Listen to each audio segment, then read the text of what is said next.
जय सनातन धर्म की। प्रिय सनातनियों, आप सभी का स्वागत है हमारे इस कार्यक्रम में। सनातनियों, आज पहली बार मुझे वीडियो बनाते हुए इतनी खुशी हो रही है कि जिसको मैं शब्दों में बयान नहीं कर सकता। लेकिन इस वीडियो को जब आप देखेंगे तो निस्संदेह मेरा यह मानना है कि आपको भी उतनी ही खुशी होगी जितनी मुझे हो रही है। सनातनियों, 30 मार्च 2025 को जब कलयुग समाप्त हुआ और धर्मयुग के पहले दिन की शुरुआत हुई, उससे ठीक एक दिन पहले ही ग्रहण था।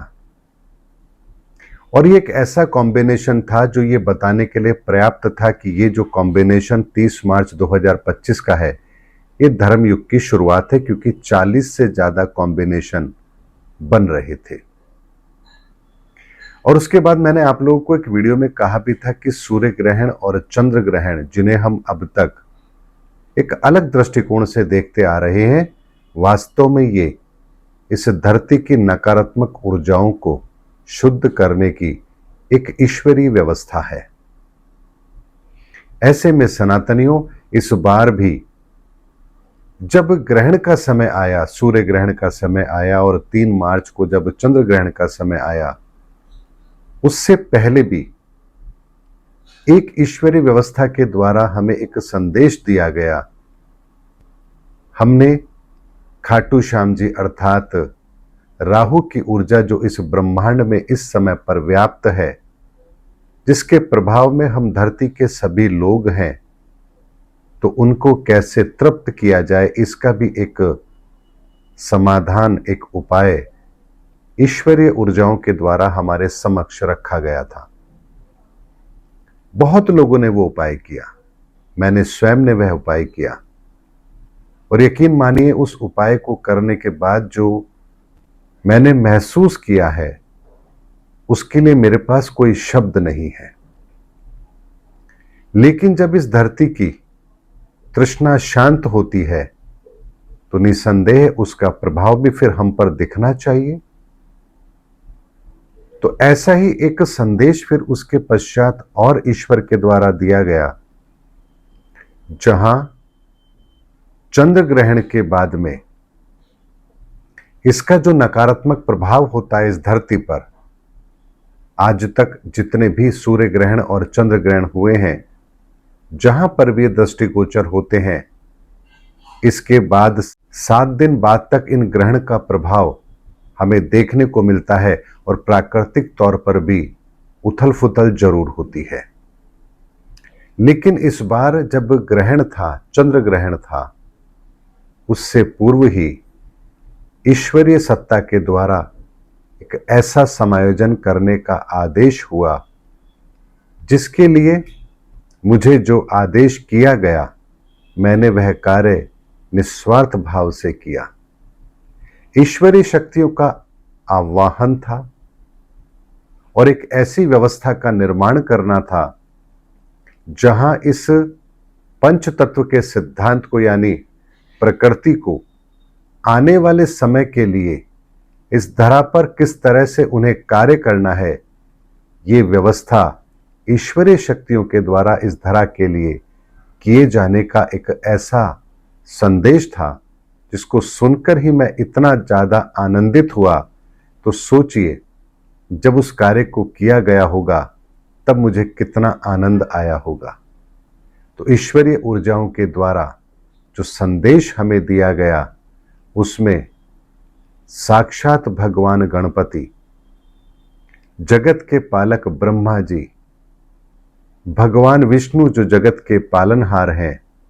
और स्वयं महादेव जिनके पास सृष्टि के सारे नियंत्रण हैं, और उसके साथ ही सिंह पर सवार मां दुर्गा, इन समस्त शक्तियों का आवाहन किया गया।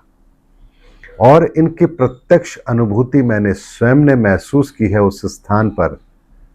और इन ईश्वरीय शक्तियों के आवाहन के साथ ही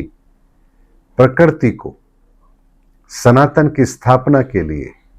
धर्म की स्थापना के लिए, भारत के कल्याण के लिए, मानवता के कल्याण के लिए जो कार्य किए जाने थे उन कार्य को वहां पर संपन्न किया गया और इन ईश्वरीय शक्तियों के द्वारा प्रकृति को यह आदेशित किया गया कि वो इस धरा पर धर्म युग की स्थापना के अंदर अपनी सकारात्मक भूमिका अवश्य निर्धारित करे। और इस प्रकृति की रक्षा के लिए, मानवता की रक्षा के लिए जब ईश्वर से प्रार्थना की जाती है तो ईश्वरीय शक्तियों के द्वारा इन ब्रह्मांड के अंदर स्थित ये ग्रहों और उनकी जो ऊर्जा होती है उनको व्यवस्थित करने के लिए जो ईश्वरीय आदेश होते हैं उसके पश्चात ये ऊर्जाएं बहुत ही सकारात्मक रूप में कार्य करती हैं। और इसी का पहला प्रमाण हमारे सामने आना था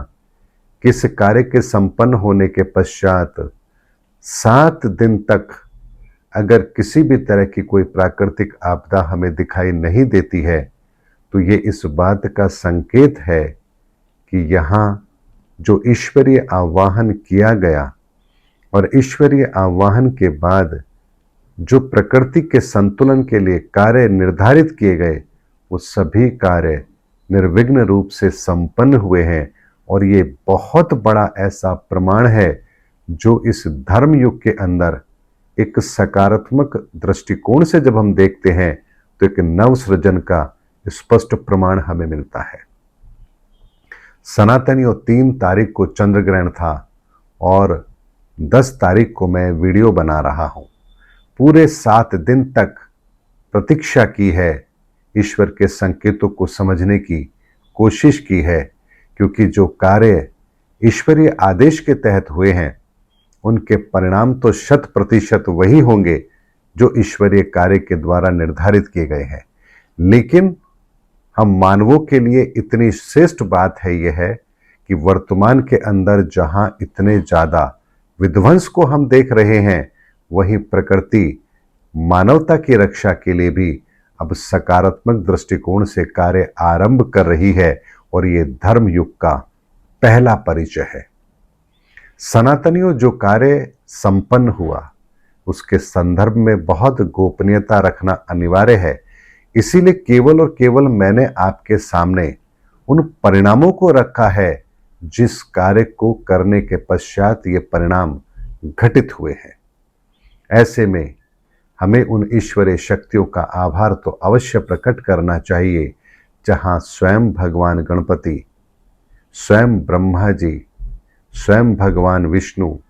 स्वयं भगवान महादेव और माँ दुर्गा, सिंह पर सवार माँ दुर्गा, इन सभी के आवाहन पर इस धरा के लिए जो कार्य किया गया है उस कार्य के पूर्ण होने पर मुझे कितनी खुशी है इसका अंदाजा आप नहीं लगा सकते, क्योंकि आपको तो अभी ये भी नहीं पता कि कार्य क्या था, प्रयोजन क्या था, कैसे संपन्न हुआ, कौन सम्मिलित हुआ, किस तरह से किया गया और कब किया गया, इसका उद्देश्य क्या था, इसके परिणाम क्या हैं। हर चीज इतनी गोपनीय है कि आपके सामने उस गोपनीयता को नहीं रखा जा सकता। लेकिन पहला प्रमाण है, धर्म युग का पहला प्रमाण कि ईश्वरीय सत्ता अब धर्म युग के लिए एक नई व्यवस्था के लिए इन ब्रह्मांडीय ऊर्जाओं को आदेश दे चुकी हैं और ये हम मानवों के लिए एक बहुत बड़ी ईश्वरीय सौगात है जिसे हमें स्वीकार भी करना है और ईश्वर के प्रति अपनी कृतज्ञता को प्रकट भी करना है।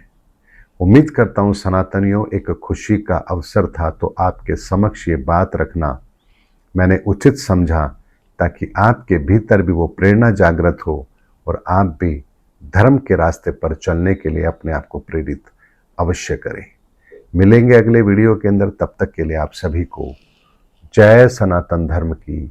जय धर्मयुग की, जय सनातन विश्व।